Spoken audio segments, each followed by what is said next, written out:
šovakar izlēmu sev uzrīkot kinoseansu. Cik jauka sajūta. Ne. Šovakar uzrīkoju sev kinoseansu. Ir ļoti interesanti redzēt, kādi būs laikapstākļi un vai nebūs lietu gāzes turpmāko nedēļu. Visu to es klausos no gudrā laika ziņu grīgaļa, kuru rāda pa LNT.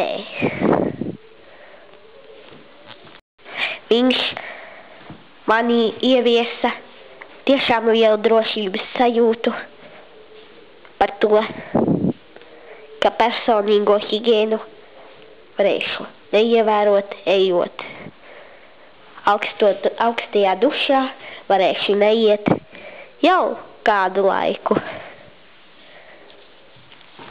Tikai interesanti, kā viņš varēja ielīst tajā tievajā kastītē.